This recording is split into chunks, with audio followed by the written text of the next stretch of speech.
할렐루야.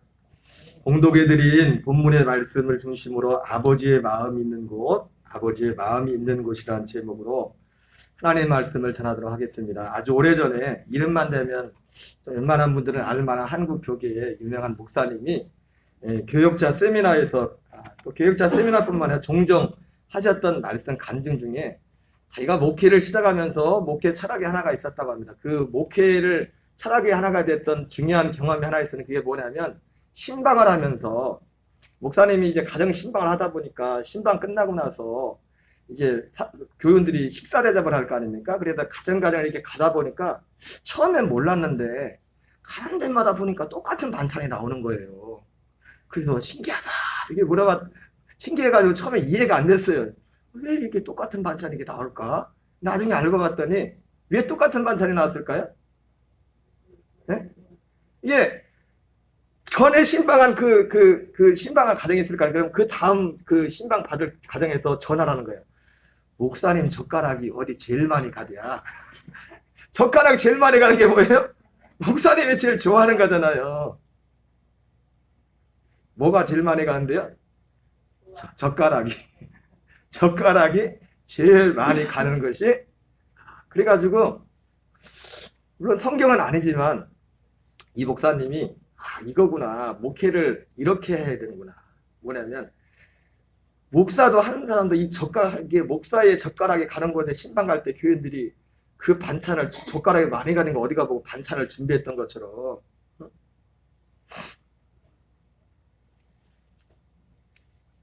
여러분 젓가락에 제가 어디 자주 가나 잘 보세요. 하나님이 젓가락에 많이 가는 곳이 있겠구나. 그걸 봐가지고 비유는 겁니다. 비유로 하나님의 젓가락에 많이 가는 것. 그래서 마치 목회도 목사가 목회를 할 때 우리 교인들이 신방을 할 때 반찬 식단을 준비할 때 목사님 젓가락에 많이 가는 그곳에 반찬을 준비했던 것처럼 하나님의 젓가락에 제일 많이 가는 곳에 그것을 그 일을 해야겠구나.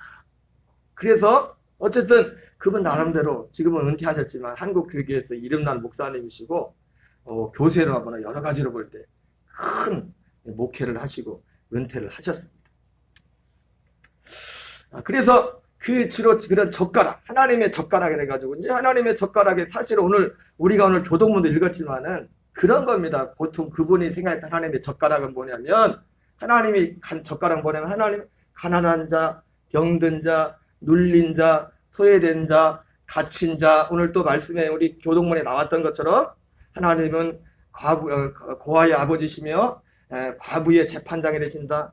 갇힌 자를 이런 바로 그런 세상에서 볼 때 정말로 힘이 없고 연약한 그 그늘진 곳, 그곳에 시간과 물질을 쓰는 그분 평생 목회를 보면 그런 목회를 하신 것 같아요. 여러분, 우리도 하나님의 젓가락이 어디 가는지 참 해야 될 줄 믿습니다. 하나님의 젓가락이 어디 있냐면 소외된 곳, 연약한 곳, 힘이 없는 곳 하나님의 젓가락이 하나님의 젓가락. 그래서 하나님이 기뻐하신 게 뭔가 봤더니 거기를 가면 돼, 거기를. 우리나라는 사실은 지금도 어려운 분들이 많지만 그래도 우리나라는 그래서 참 복지가 잘 돼 있죠, 그죠? 복지가 언젠가 우리 어느 가정을 신방을 했는데 가정을 들렸는데 집에 쌀이 많아요. 쌀이 막 잔뜩 쌓여 있어요. 그래가지고 이 나라에서 받은 또 쌀이야. 그래가지고 쌀 좀 주세요. 이 쌀을 안 주려고 해 잘. 그래서 쌀을 달라고 안 주면서 그러면서 누군지는 알아서 상상하시기 바랍니다. 그래가지고 뭐라고 했냐면 아니 이 쌀을 좀 어려운 사람 갖다 주자죠. 그랬더니 이분이 하시는 말씀 정답을 말했어. 아니 어려운 사람 나라에서 다 주는데 뭘 갖다 주냐고. 그럼 우리나라가 그런 나라이지. 우리나라가 틀린 말이 아니야. 그 말이 맞아. 그 말이 맞아. 어떻게 보면 우리나라에 지금도 어려운 분들이 많지만 사실 상대적인 어려움이지 아프리카나 이런 데처럼 절대적으로 먹을 것이 없고 이런 그런 어려움은 아닙니다. 그런 어려움. 그럼 여러분 우리는 우리의 삶 속에서 지금 주어진 삶에 정말 감사할 것들이 많아요. 그러니까 오히려 어려운 것은 우리나라도 어려운 사람들이 진짜 많지만 진짜 어려운데 도움 받지 못하는 분들이 많지만은 실제로 진짜 어려운 사람은 나라에서 도와줘요, 지금. 그죠? 도와준단 말이야.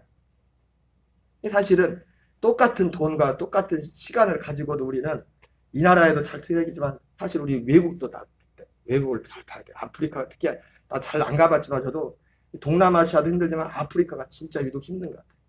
이번에 얼마 전 선교사님도 다녀가셨지만은 저 사실 우리도 하나님이 올해도 보면은 재정적으로 어느 정도 여유를 주셔가지고 그런 부분에 대해서 조금이라든지 할 그런 마음들도 있습니다. 지난주도 이렇게 페이스북 이런 거 보다 보니까 그분들이 나한테 뭐 직접 요청한 건 아니에요. 근데 그러니까 보다 보니까 도와주고 싶다. 저는 도움이 필요하다. 그럼 우리가 힘은 부족하지만 이런 데 관심을 가질 줄 믿습니다. 이것이 아버지의 마음이 있는 것이에요. 하나님의 젓가락. 자, 그런데 오늘 드리고자 하는 말씀은 이걸 얘기하려고 하는 게 아니에요. 당연히 이것은 해야 되는 것이고 진짜 아버지의 마음이 있는 것이에요. 진짜 아버지의 마음. 우리 갈라디아서 2장 9절 10절을 한번 읽어보겠어요. 시작. 또 기둥같이 여기는 야고보와 게바와 요한도 내게 주신 은혜를 알므로 나와 바나바에게 친교의 약수를 하였으니 우리는 이방인에게로 그들은 할례자에게로 가게 하리 함이라. 다만 우리에게 가난한 자들을 기억하도록 부탁하였으니 이것은 나도 본래부터 힘써 행하여 왔노라. 여러분 여기 보니까 사도 바울이 이 말씀을 통해서 사도 바울이 뭐랍니까? 가난한 자들을 기억하도록 부탁하였으니 여러분 우리는 가난한 자들을 기억해야 됩니다. 어려운 자들은. 사도 바울이 그 말이 그런데 사도 바울이 뭐랍니까? 이것은 나도 본래부터 힘써 행하여 왔노라. 당연히 그렇게 해왔다는 겁니다. 여러분 예수 믿는 사람들이 어떤 어려운 사람을 도와도 이런 것들 뭐 당연한 거지. 그거를 누구한테 자랑할 것도 없어요. 사실은 당연한 거예요. 당연한 거. 근데 오늘 사도 바울이 하고자 하는 말씀이 뭐예요? 이거 본래부터 힘써 왔지만 진짜 이 얘기를 왜 했어요? 이거보다 더 중요한 게 있다는, 더 중요한 게. 하나님의 마음이 진짜 머무는 것. 하나님의 마음. 여러분 저는 신학교 때 잘 몰랐지만 복음을 나는 분명히 아는데 예전에 신학교에는 많은 신학들이 있는데요. 옛날에 민중신학이라고 했어요. 민중신학. 예수님이 오신 것은 가난한 자들을 위해서, 병든 자를 위해서 왔다. 여러분 예수님이 가난하고 병든 자들을 불쌍했지만 예수님은 죄인을 위해서 왔어요. 가난한 자를 위해서 온 게 아니라. 가난하다고 사람들이 다 선하고 뭐 아니요. 그 사람들 가만히 똑같아요. 똑같아. 아버지의 마음인 것은 아버지는 가난한데 마음이 있어요. 서예대군을 오늘 말씀이 나온 것처럼 하나님은 고아의 아버지시며 과부의 재판장이시며 갇힌 자를 자유케 하시거나 하나님이십니다. 그러나 하나님의 진짜 마음은 그건 당연히 하는 거고 우리가 당연히 그런 필요가 있으면 해야 되는 것이고 그러나 하나님이 정말 마음에 드는 것은 뭐냐면 오늘 보니까 사도 바울이 뭐라고 표현하면은 다시 한번 앞에 읽어보세요. 시작. 또 기둥같이 여기는 야고보와 게바와 요한도 내게 주신 은혜를 알므로. 여러분 하나님이 정말 마음이 드는 것은 아버지의 마음은 어디 있냐면 우리 한 사람 한 사람이 이 은혜를 알기를 원하는 겁니다. 이 은혜를 내게 주신 은혜. 여기 내게 주신 은혜라고 했는데 이 사도 바울이 말한 내게 주신 이 은혜는 두 가지 측면이 있어요. 첫째는 여기서 1차적으로 말하고자 하는 거 뭐냐면 사도 바울이 특별히 이방인의 사도로 부름을 받다는 거잖아요. 그죠? 이방인의. 이방인은 여기서 내게 주신 은혜라고 할 때 내게 주신 은혜가 뭐라고요? 사도 바울이 이방인의 사도로 부름을 받았다는 면입니다. 그러나 이것과 함께 기본적으로 사도 바울이 말한 내게 주신 은혜는 뭐냐면 결국 복음을 말하는 겁니다. 여기 앞에 기둥같이 여기는 야고보와 게바와 요한도 초대교회의 진짜 기둥이죠. 새 기둥. 사도 바울은 12제자에 속하지 않던 사도고 12제자 중에서도 수제자 3명 베드로와 야고보와 요한 이 세 제자 이들과 바울과 바나바에게 이들이 친교의 약속을 했다고 했어요. 왜 친교의 약속을 했냐? 같은 복음을 받았기 때문에 같은 복음. 여러분 특별히 야고보와 게바와 요한 오늘 이들이 사도 바울이 이방인에게로 간다고 했는데 여러분 솔직히 사도 베드로도 그렇고 오순절날, 여러분 오순절날 성령 받고 예수 믿은 사람은 이방인이 한 사람도 없었어요. 다 100% 유대인이었어요. 100% 유대인이었다. 그리고 그 이후에 나오지만은 100% 유대인이었으면서도 이 사람들한테 전도를 해도 이방인에게 전도를 해야 됐다는, 이방인을 하나님이 구한다는 그 생각에 마인드가 없었어요. 성령 받았어. 그래서 베드로에게 성령이 오셔가지고 고넬료한테 가라니까 가려고 했어요? 안 가려고 했어요? 저는 안 갈랬잖아요. 그 환상을 보여줘가지고 이렇게 베드로를 설득하지 않습니까? 그리고 나중에 그 이후에 사도행전 15장에서 예루살렘 종교회의가 열렸을 때 그때 문제가 뭡니까? 이방인이 구원을 받으려면 할례를 받아야 된다는 거예요. 할례를. 몸의 할례를 받아야 된다고. 그러니까 이방인에 대해서 이방인과 유대인에 대한 이 벽이 사실은 오순절 이미 허물어졌음에도 불구하고 이 벽이 허물어지질 못한 겁니다. 근데 이 벽이 무엇을 통해서 허물어집니까? 진짜 복음을 하면 이 벽이 허물어지는 거예요. 이 벽이.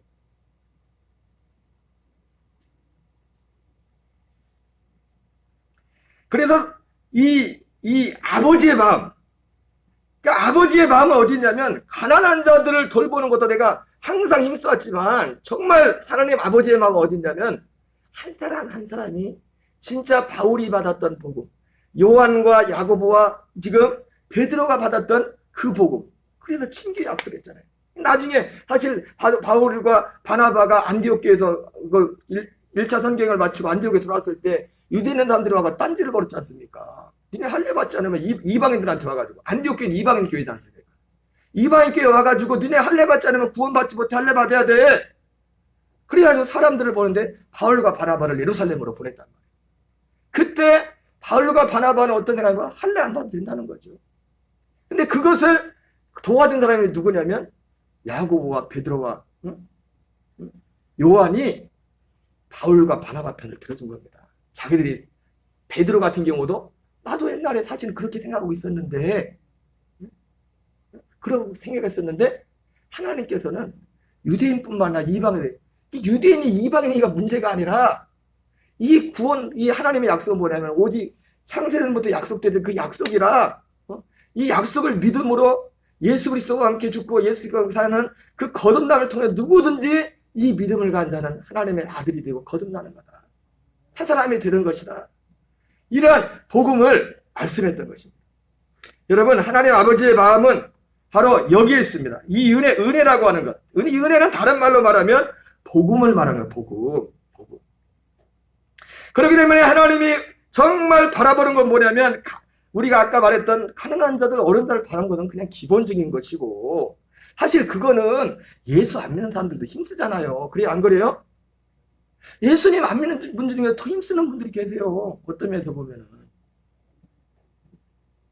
그것이 무가치하다는 게 아닙니다. 아까 말했던 것처럼 사도 바울이 본래 그런 것은 우리도 힘써 행했다.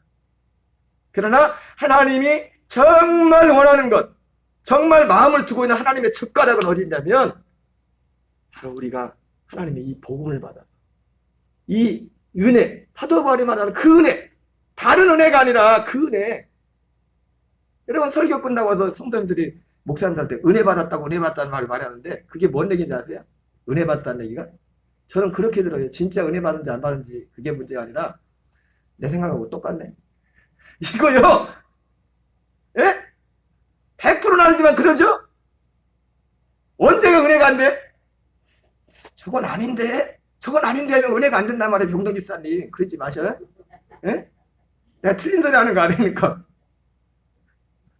저건 아닌데, 내가 알고 있는 거 다 아닌데, 그럼 은혜가 안 돼. 대부분 은혜 받았다는 게 뭐예요? 내 생각하고 똑같네.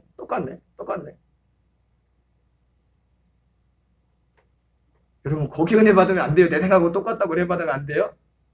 성경과 복음에 맞는 그 진리의 말씀에 은혜를 받아야 되는 겁니다. 그러니까 저는 누가 은혜 받다고 할 때 안 속아요. 그 말에. 별로 그 말을. 물론 받아야 될 은혜는 받아야겠지만. 자, 그래서 하나님의 정말 젓가락 어디 있다는 거에서 이 복음이기 때문에, 자, 누가복음 15장 7절 오늘 본문 말씀이니까 우리 권사님 읽었던 본문을 읽겠습니다. 시작.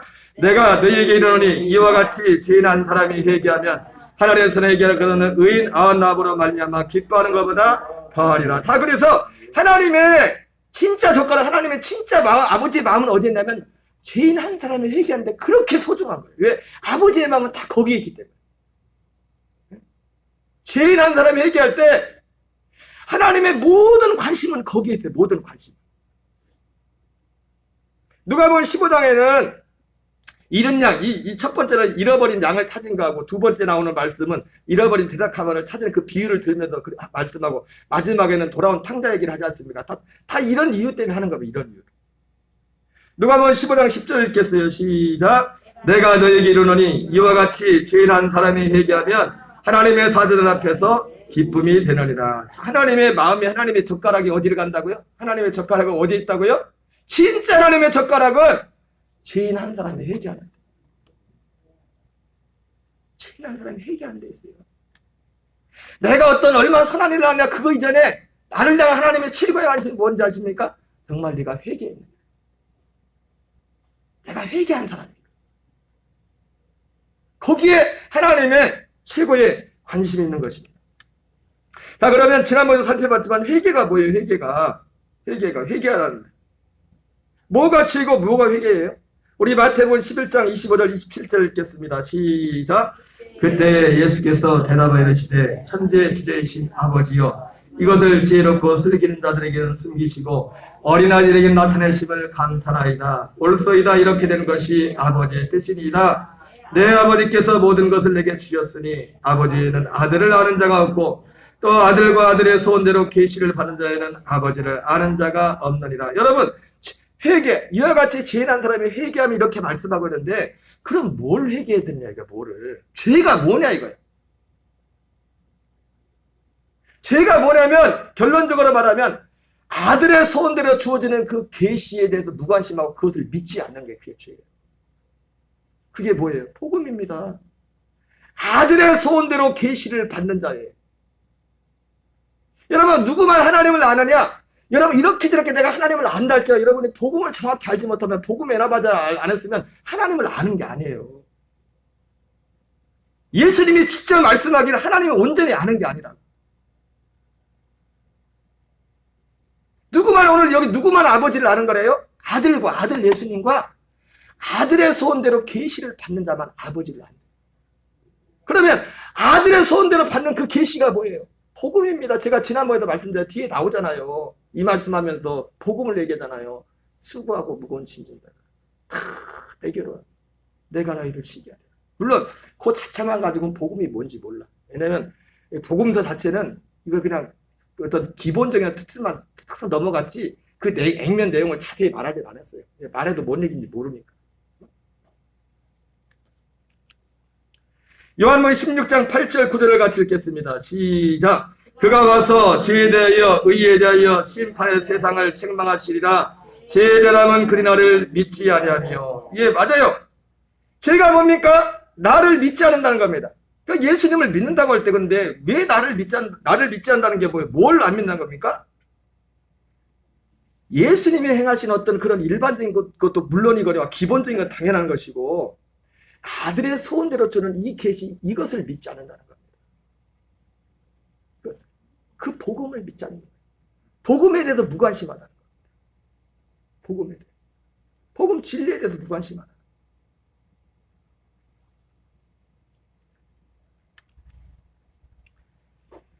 히브리서 6장 1절부터 3절을 같이 읽겠습니다. 시작. 그러므로 우리가 그리스도의 도의 처벌을 버리고 죽은 행실을 회개함과 하나님께 대한 신앙과 혈애들과 안수와 죽은 자의 부활과 영원한 심판에 관한 교훈의 터를 다시 닦지 말고 완전한 대로 나갈지니라. 하나님께서 나가시면 우리가 이것을 하리라. 여러분 결론적으로 이 말씀에 지금 회개에 대해서 말씀하는데 죄에 대해서 말씀하는데 결국 여기서 말씀하시는 아들의 소원대로 주어지는 그 계시가 뭐냐? 완전한 겁니다. 완전한. 여기서 말하는 완전한 것을 말하는 거예요. 완전한데. 이 완전한 것을 히브리서는 뭐라고 써요? 새 언약이라고 했죠. 새 언약. 근데 새 언약 이전에 뭘 말하고 있어요? 그리스도의 도의 초보. 따라합시다. 그리스도의 도의 초보. 예. 그러므로 우리가 그리스도의 도의 초보를 버리고, 그리스도의 도의 초보가 뒤에 뭐라고 나와요? 죽은 행실을 회개함과 하나님께 대한 신앙과 해례들과 안수와 죽은 자의 부활과 영원한 심판에 관한 교훈의 터. 여러분, 이것 또한 여러분 성령님의 역사입니다. 성령님의 역사인데, 여러분 그리스도의 도의 초보라는 것이 좀 높게 잡았을 때 어떤 신앙이냐? 여러분 고넬료라는 사람이 믿음이 좋은 사람이죠. 그죠? 믿음이 좋은 사람이었는데 하나님이 고넬료에게 뭐라고 했습니까? 여러분 오늘날 고넬료처럼 참 고넬료의 신앙은 소중한 겁니다. 이방인이었지만 하나님을 경외하고 항상 기도하고 깨어서 기도하고 그리고 사람들을 구제하고 이런 일들을 행했던 사람이에요. 정말 믿음이 신실한 사람이었어요. 그리고 천사의 방문을 받기도 하지 않습니까? 저도 천사를 한 번도 못 봤어요. 천사가 한 것 같은 뭐 일은 봤는데 천사는 내 눈으로 못 봤어요. 어떤 목사님은 천사도 자주 본대더라고요. 천사하고 얘기도 하고.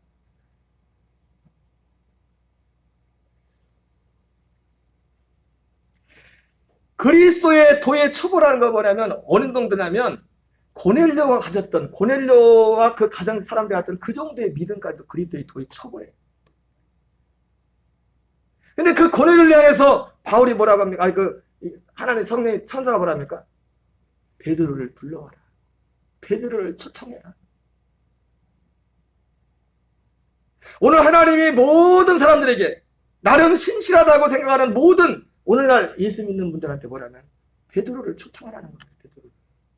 베드로를 불러오라는 겁니다. 베드로를 통해서 복음을 들으라는 겁니다.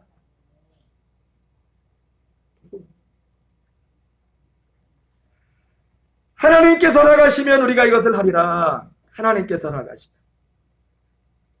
여러분 왜 여기서 하나님께서 허락하시면 이렇게 되어 있지만은 하나님이 누구에게 이것을 허락하는지 아십니까?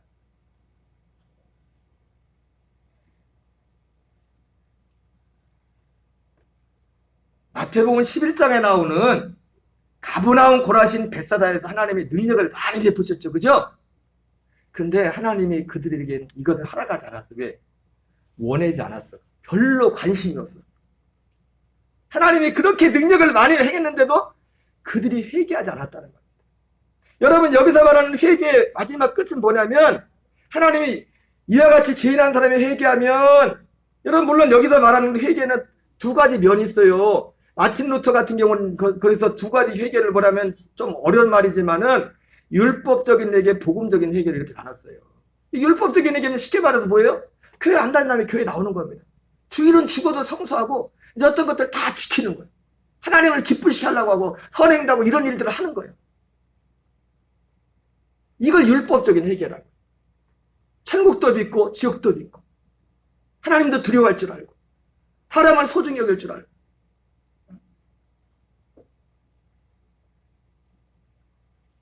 그런데 본질적으로 자기 안에 있는 어떤 죄, 어떤 여러 어두움들, 이것이 그렇게 힘쓰고 애써도 해결이 안 되는 거예요. 금식하고. 그러니까 옛날에 중세시대에 소위 말하는 성자라고 하는 분들이 주로 밥 먹듯이 했더니 금식했어, 금식.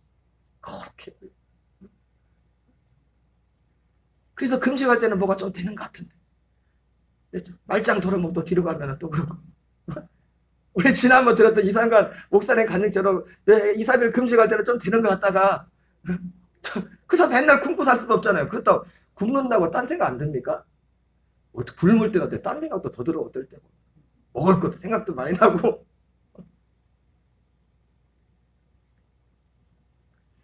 사람들이 마음에 오직 마음에 마태복음 13장으로 따지면은 그 마음 속에 씨 뿌리는 밭에 길가, 그 비유가 하잖아요. 길가 같은 돌짝 같은 가시 같은 그런 마음에서 우리 마음에 여기에 대해서 무관심해. 꽉 막힌 사람도 있고 받았어도 여기에 이것보다도 세상의 재료와 유혹의 욕심 때문에 또 어려움 때문에 그게 더 큰 거야. 그게 더 그 사람에게 여기에 대해서 관심이 없어요. 그래서 이게 이사야의 말씀을 인용했던 말씀인데 하나님은 그래서 나중에 어떻게 한댔어요? 이 사람들을 깨닫게, 언제 이들을 깨닫게 했어요? 그들에게 고난과 어려움을 줘가지고, 여러분, 하나님이 우리 인생 가운데 고난을 계속 지는 이유는 뭐냐면, 어떤 경우에서, 너는 이 고난의 이유 중에 하나가 뭐냐면, 우리를 이 진리 안으로 생명으로 이끌기 위해서예요. 그냥 예수 믿는 것이 단지 하나님을 의지하고, 내 어떤 이 세상의 삶을 하나님을 의지하고, 하나님은 도움을 구하고, 이게 신앙생활이 아니에요. 그건 기본이고, 기본이고. 여러분, 하나님의 관심은 바로 여기 있습니다. 완전한데, 마태복음 6장 33절 읽겠습니다. 시작. 그런즉 너희는 먼저 그의 나라와 그의 일을 구하라. 그리하면 이 모든 것을 너에게 더하시리라. 여러분, 하나님의 관심은요, 그의 나라와 하나님의 의에. 여러분, 우리가 많은 경우에, 저도 옛날에 그랬지만, 이 하나님 나라와 하나님의 의를 뭐를 생각했냐면, 그냥, 예를 들어서 돈이 생기면 일단 하나님 나라의 의를 먼저 구하는 게 11조 먼저 떼고, 뭐든지 먼저 하는 것. 물론 그런 면이 있어요. 그건 따라합니다. 이건 기본이고. 근데 여기서 말하는 예수님이 말씀하신 하나님 나라와 하나님의 의는 뭐냐면, 복음을 말하는 겁니다. 하나님의 나라가, 지난주에 말씀드렸잖아요. 하나님 나라는 볼 수 있게 임하는 것이 아니라 보이지 않습니다. 근데 하나님 지난주에 4가지 천국에 대해서 말씀드렸습니까? 그러니까 우리가 죽어서 천국 가는 영으로 가는 그 천국도 가려면 우리가 지금 어디에서 이 영으로서 지금 이 땅에서 육으로 있었을 때 그 하나님 나라에 들어가 살아야 돼요. 그 사람이 죽어서도 천국 가는 거예요. 그 하나님의 나라는 눈으로 볼 수 있게 임하는 것이 아니라 여기 있다 저기 있다는 것도 아니에요. 그런데 너희 안에 있다고 해요. 진짜. 근데 진짜 임해. 진짜 있어. 그래서 그 하나님의 나라가 임하면은 성경에 말하는 그런 일들이 그 마음속 심령의 상태가 이루어집니다. 사도 바울이 말했던 복음서에 나오는 그런 일들이 우리 심령에서 이게 실제 있으니까, 실제 이루어지니까 우리 안에. 근데 이 하나님의 나라와 의가 이루어지려면 어떻게 돼요? 세상에 대해서 죽어야 돼. 예수님과 함께 죽어야 돼. 이 죽음의 과정을 거쳐야 돼, 반드시. 억지로는 못 죽습니다. 하나님이 우리를 억지로 안 죽입니다.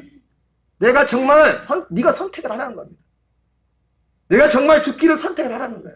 내가 정말 하나님 나라 의를 원한다면, 진짜 이것을 원한다면, 그래서 그걸 원한 사람은 마태복음 13장에 나오는데 어떻게 했어요? 자기 소유를 다 팔아서 그걸 산대잖아요.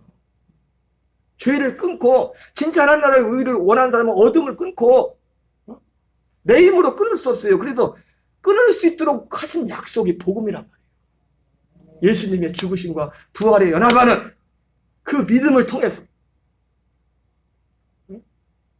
해보세요. 진짜 그렇게 죽기를 원하고 살기를 원하고 안 하니까 안 되는 거예요. 원하지 않으니까. 한 번에서 안 되면 2번 하고, 2번에서 안 되면 몇 번 하고? 3번 하고, 3번에서 안 되면. 하나님의 진짜 젓가락 마음은 하나입니다. 이와 같이 죄인 한 사람이 회개하면 하늘에서는 회개할 것 없는 의인 99을 나여 기뻐하는 것보다 더 기뻐한다. 하나님의 관심은 결국 우리에게 영원전부터 약속했던 생명을 주는 거예요. 아들의 생명을 주는 거라고요. 진짜 생명을.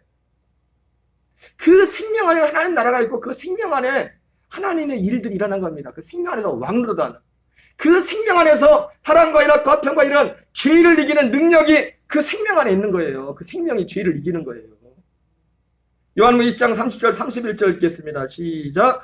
예수께서 제자들 앞에서 이 책에 기록되지 않은 다른 표적도 만행하셨으나 오직 이것을 기록하면 너희로 예수께서 하나님의 아들 그리스도심을 믿게 하려 하며 또 너희로 믿고 그 일을 힘입어 생명을 얻게 하려 합니다.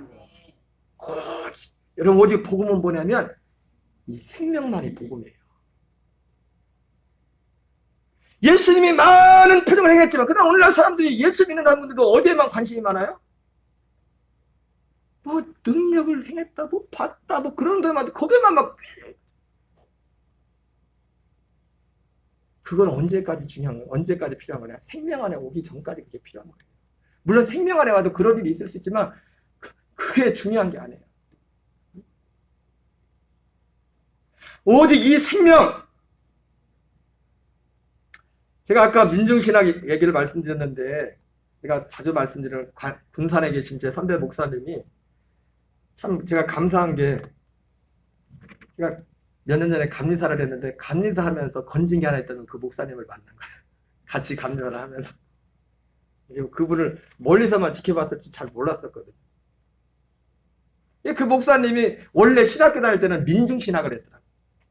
그래서 서점에 가보면은 그런 책 뭐 별로 볼 일도 없겠죠. 평신도들은.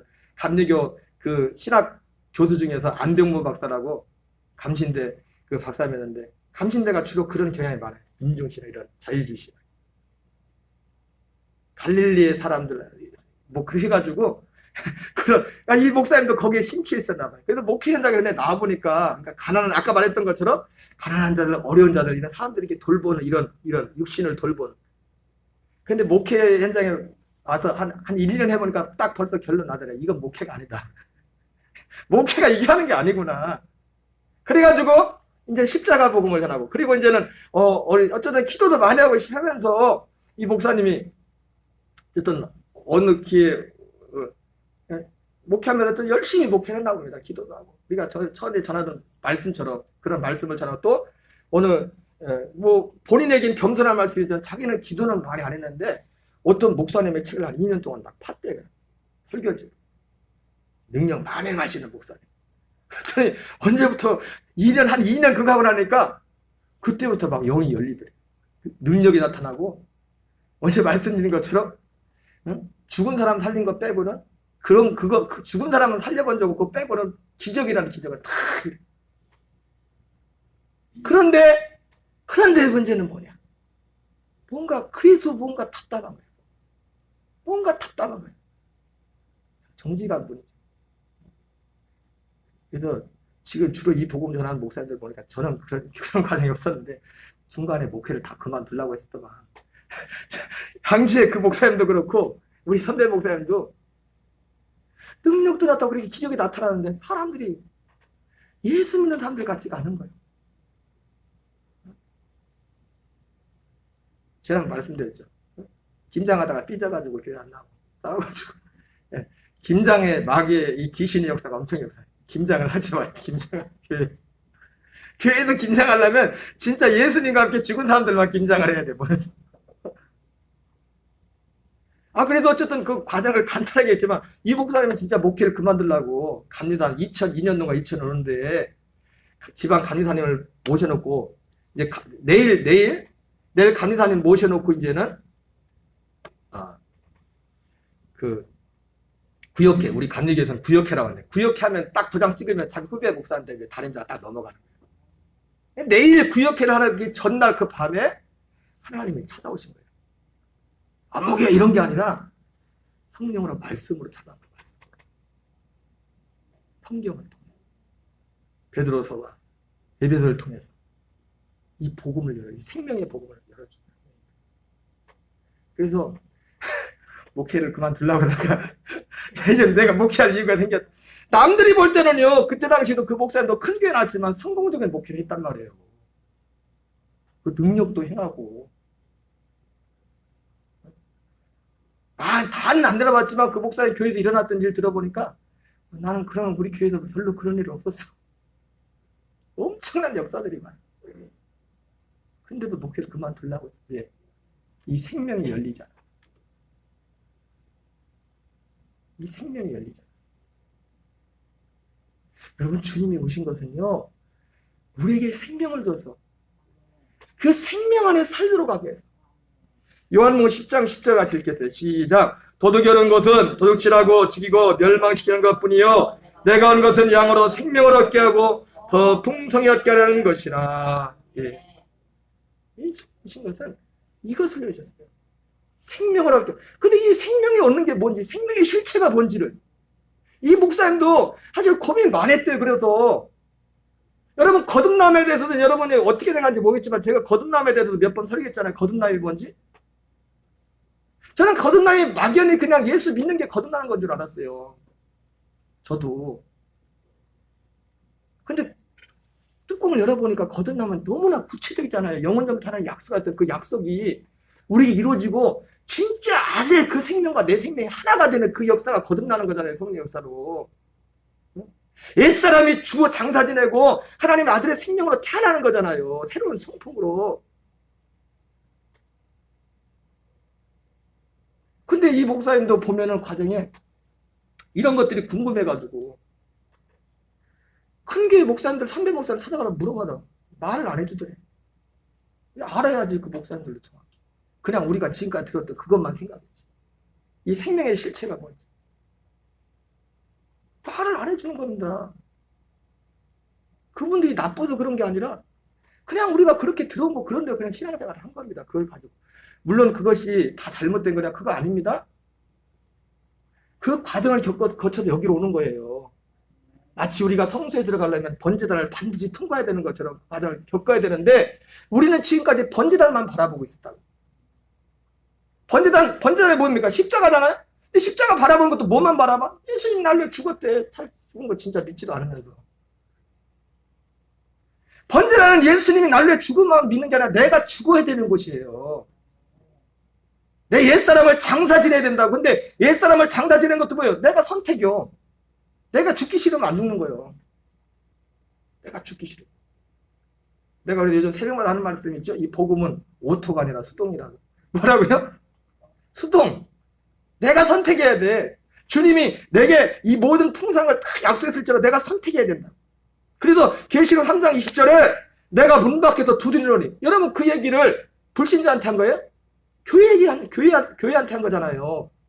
예수 믿는다는 사람들한테 한 거잖아요.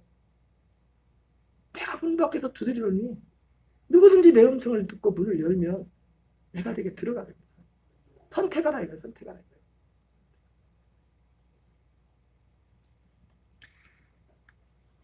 예수님이 오신 목적이 이것을 위해서 오셨어요. 히브리서 10장 7절 9절 읽겠습니다. 시작. 이에 내가 말하기를 하나님이여 보시옵소서 두루마리 책에 나를 가리켜 기록된 것 같이 하나님의 뜻을 행하러 왔나이다 하셨느니라. 오예 말씀하시기를 주께서는 제자와 예물과 번제와 속죄는 원하지도 아니하시고 기뻐하지도 아니하신다 하셨고 율법을 따라 드리는 것이라. 그의 말씀하시기를 보시옵소서 내가 하나님의 뜻을 행하러 왔나이다 하셨으니 그 첫째 것을 피하심은 둘째 것을 세우려 하심이라. 예. 바로 예수님이 이 뜻을 행하러 왔단 말이에요. 이것을 내가 하나님의 뜻을 행하러 왔나이다 하셨으니 그 첫째 것을 피하시면 둘째 것을 세우려 하십니다. 그러니까 하나님 아버지의 그 마음, 아버지의 마음은 온통 우리가 뭐가 있냐면 우리 안에 새 언약이 이루어지기를, 새 언약 안에서 살기를, 이것이 아버지의 하나의 유일한 마음, 하나님 아버지의 젓가락. 이와 같이 죄인한 사람이 회개하면 하늘에서는 회개할 것 없는 의인 아한 아합을 나누어 기뻐하는 것보다 더 기뻐하는. 여러분 여기에 우리의 마음을 열어야 될지 믿습니다. 열어야 돼요. 성경에 보면 이런 아버지의 마음이 있는 곳에 마음을 두었던 사람들이 나와요. 대표적인 사람들이 3명. 시험 문제 나옵니다. 대표적인 사람이 3명이 나오는데 복음서에서는 수가성 여인, 사도행전 이후에 대표적인 사람 고넬료, 그 다음에 에디오피아 내시. 이 3사람이 더 있을지도 몰랍니다. 저한테 생각나는 3사람. 이 아버지의 마음 있는 곳에 마음을 두었던 사람. 여러분 여기 보세요. 잘 들으세요. 고개를 드시고 눈을 뜨시고. 피곤하시죠? 빨리 하고 끝낼게요. 지금 준비된 거 많은데 다 안 할래. 대신 읽어보시고. 여러분 앞으로 우리 녹동감리 교인들은 금지 복음성가, 복음성가 중에 금지곡이 하나 있어요. 우물가의 여인처럼 나는 거예요. 그거 부르지 마세요. 여러분 수가성 여인은 그런 사람이 아니에요.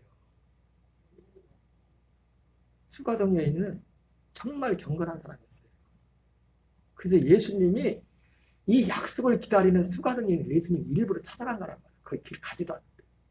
마치 고넬료에게 베드로를 보냈던 것처럼. 그리고 누구를 보냈어요? 에디오피아 내시에게. 여러분 반드시 신앙생활은요, 이 복음을 여러분이 진짜 생명의 길을 가려면 복음을 받은 그 목사님의 가르침을 받아야 돼요. 고넬료에게 사람을 보냈잖아요. 그죠? 복음을 받아. 에디에피아 내시에게 사람을 보냈단 말이에요. 일부러. 하나님이 능력이 없습니까? 빌립 집사님을 일부러 보냈단 말이에요. 예수님이 능력이 없습니까? 수가성에게 직접 갔단 말이에요. 복음은 그런 거예요. 복음이란 거예요. 우리가 복음을 살려면 개인적으로 기도도 많이 하시고 성경도 많이 보셔야겠지만은 우리가 이 생명의 길을 진짜 가려면은 베드로 목사님처럼 빌립 집사님처럼 예수님 자신이 복음했죠. 복음 대신 그분들의 그 진리, 그 가르침을 복음의 말씀을 드려야 된단 말이에요.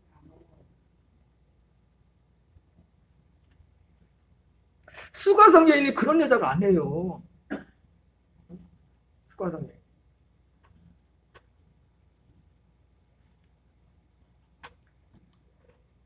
제가 이게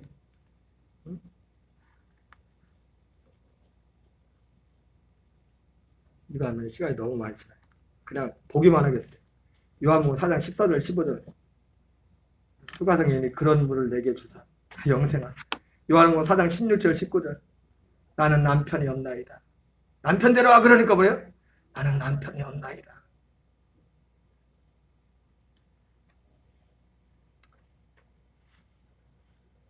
뭐라고 합니까? 주여 보니 선지자로서이다. 내가 남편 다섯이 있었고 지금은 남편도 내 남편이 아니다. 예수님께 말씀하니까 선지자는 여러분 여기서만 선지자는 어휴 왜 이렇게 용하십니까? 그런 얘기가 아닙니다. 용하네? 뭘 그렇게 용해? 어떻게 구약시대의 선지자 예언자들은요 이 언약을 전하는 사람이 언약을 약속을 그냥 앞날을 그냥 알아맞히는 게 아니에요. 지금 어떤 상태의 어떤 사람 연약 안에서의 그 약속 가운데서 그들의 상태를 말하는 게 선지자들의 역할이었다고.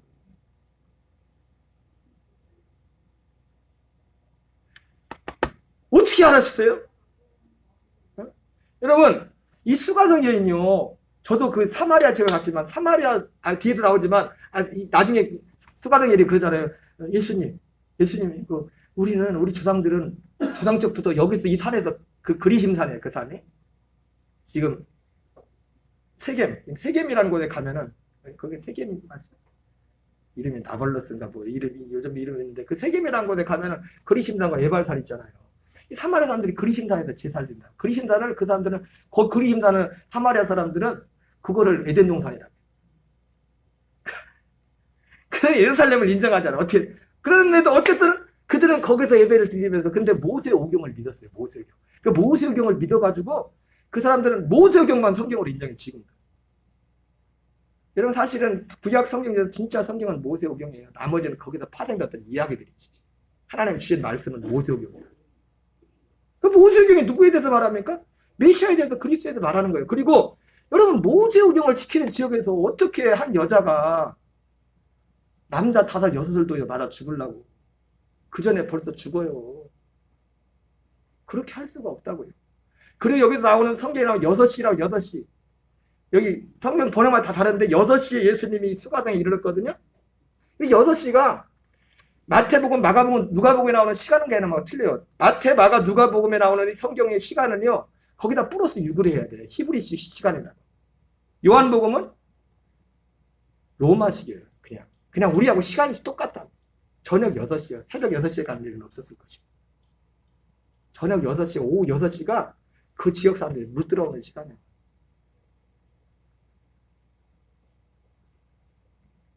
성경이 더 왜곡돼.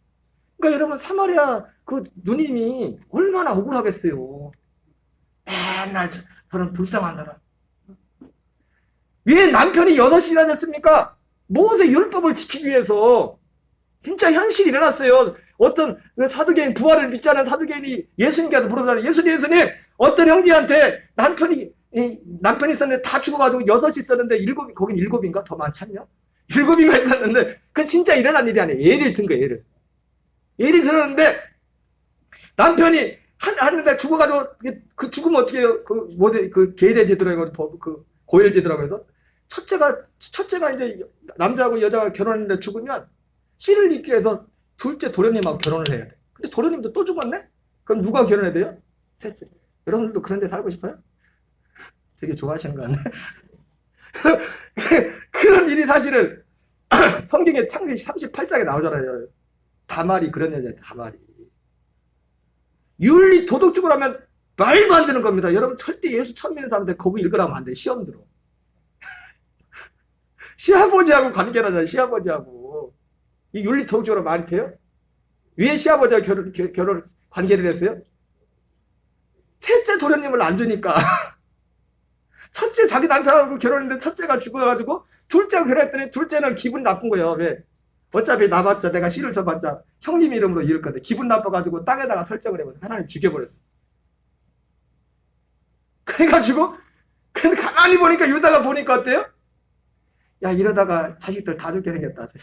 그래가지고 셋째 이름이 뭐야?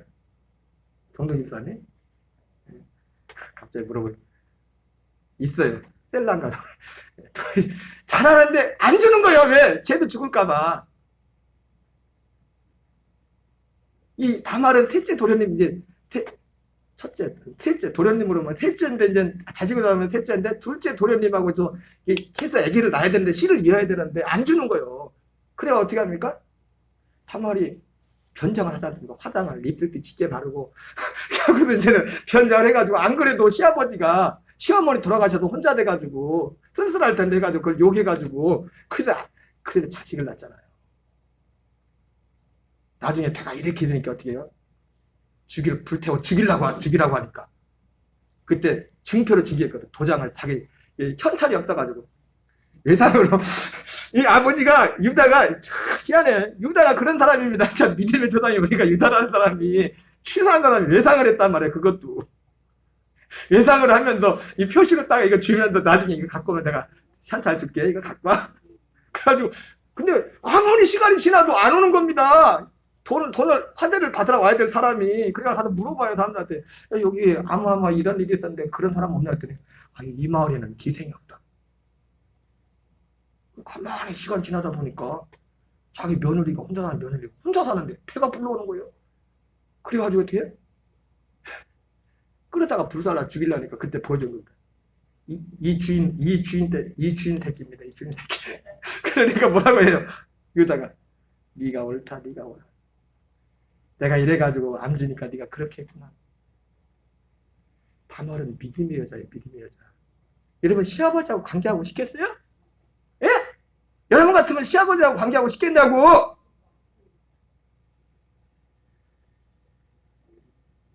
그 하나님의 약속을 이어가려고. 수가당 여인이 그런 여자였단 말이에요. 근데 맨날 수가당 여인은 여러분 수가당 여인의 믿음이요 요즘 웬만한 사람 믿음보다 훨씬 좋은 믿음이에요. 따라갈 수 없는 믿음이에요. 이 약속을 기다려요. 이 메시아 그리 나중에 와서 어떻게 합니까? 뒤에 보면 여기 보면 여러분 한번 마치겠어요.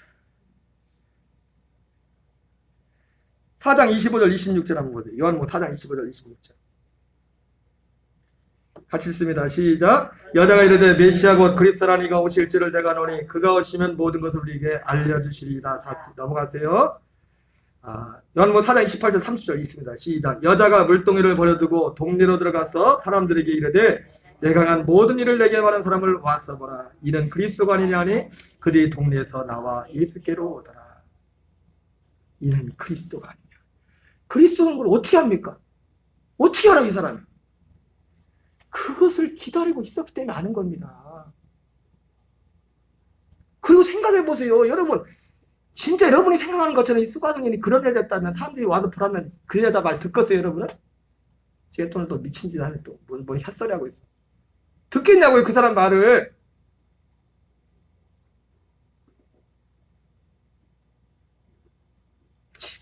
자 수가성 여인의 마음은 진짜 아버지의 마음이 거기에 있었던 사람.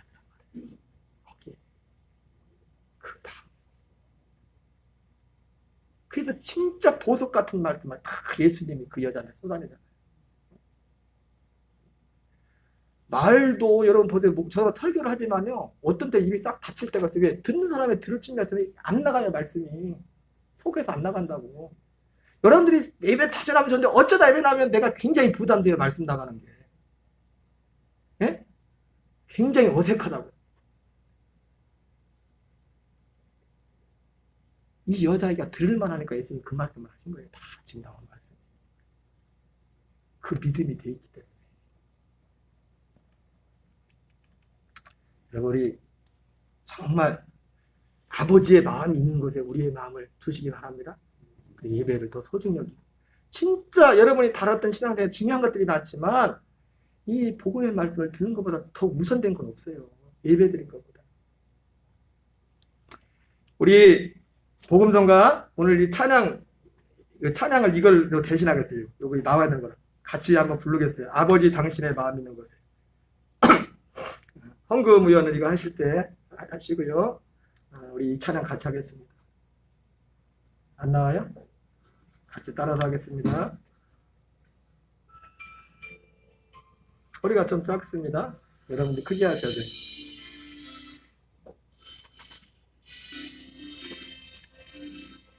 오직 당신의 마음이 있는 곳에 나의 마음이 있기를 원해요. 아버지 당신의 눈 나의 눈 이길 원해요. 당신의 영혼에게 나의 두 눈이 향하길 원해요.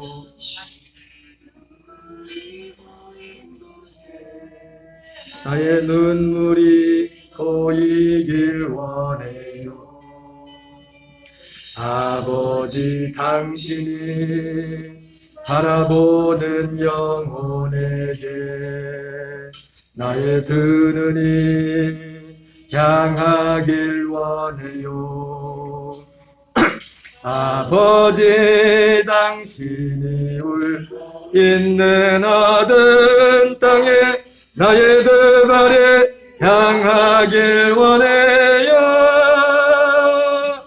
나의 마음이 아버지의 마음이라 내 모든 뜻 아버지의 뜻이 될 수 있기를 나의 온 몸이 아버지의 마음이라 내 모든 삶 당신의 삶 되기를.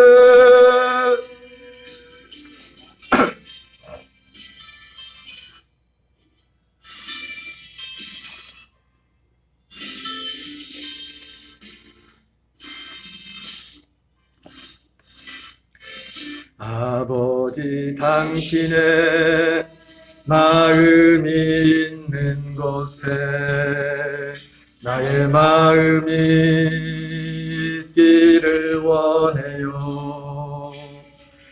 아버지 당신의 눈물이 고인 곳에 나의 눈물이 고이길 원해요.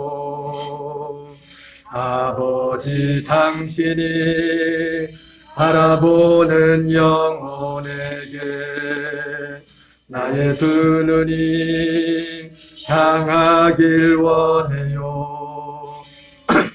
아버지 당신이 울고 있는 어두운 땅에 나의 두 발이 향하길 원해요. 나의 마음이 아버지의 마음이라 내 모든 뜻 아버지의 뜻이 될 수 있기를 나의 온 몸이 아버지의 마음이라 내 모든 삶 당신의 삶 되기를 내 모든 삶